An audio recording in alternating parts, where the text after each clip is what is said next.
when we examine the trial of Jesus before the chief priest and the governor Pilate, who was actually on trial? It was not Jesus who was on trial, it was the chief priest, the governor, and the Jews, and all of us.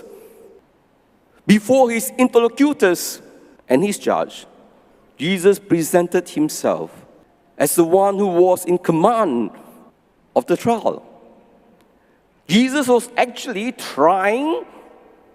putting the chief priest and governor was on trial. When Jesus appeared before the high priest queried Jesus. And what did Jesus say? I have spoken openly for all the world to hear. I have said nothing in secret. Why ask me? Ask my hearers. He was not cowed, afraid of the high priest. And when he was slapped, he says, if there is something wrong what I said, point it out. If there is no offense, why do you strike me?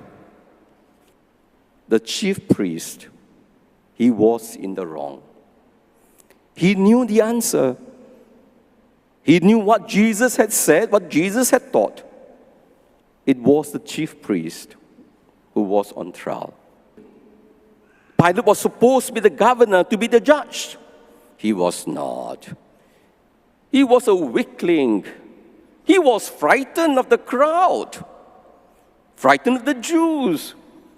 He was undecided, manipulated, evasive. He was trying to push the responsibility back to the crowd. You are the one who want him killed, not me, not me. I have nothing to do with this.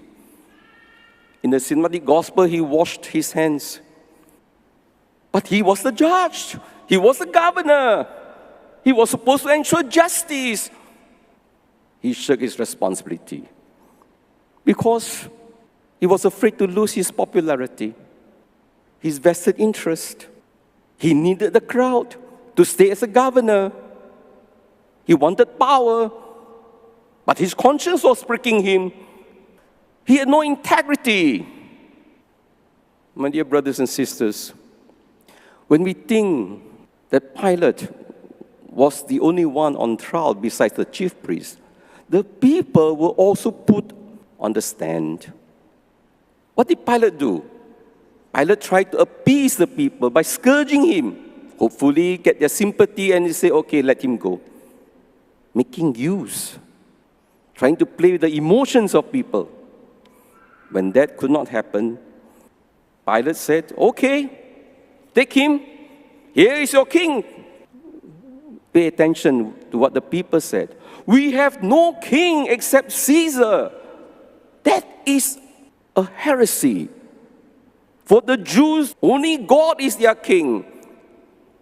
In saying that Caesar is their king, they were denying the very belief of Judaism.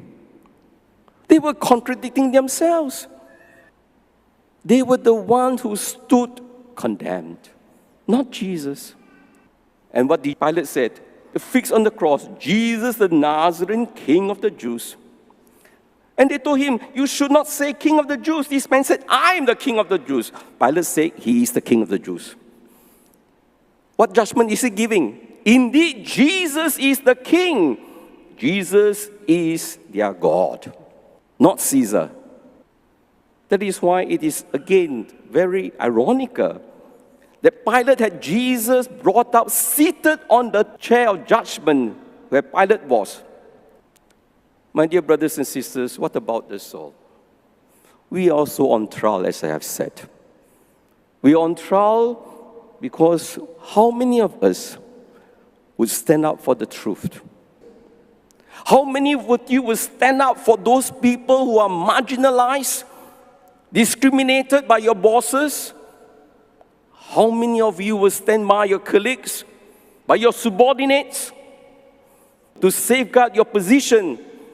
You too would collaborate with those who are in charge of you, even when they do something wrong, evil and unjust. Many of us, we also put our rice bowl first before looking out for the interest, the good of others. When you loved, you will suffer. If you love yourself, you will not suffer for others, especially for strangers, less so for your enemies. But if you loved, you will suffer.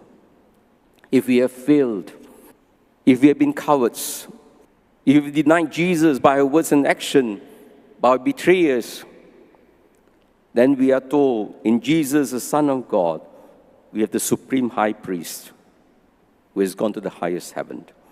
A priest who is not incapable of feeling our weaknesses with us, tempted in every way, but without sin. And those of us who are suffering unjustly, then remember, by your wounds, you will bring healing, and hopefully, by your sufferings, you will touch the hearts of people who are unjust, and they will be converted and turn to the Lord.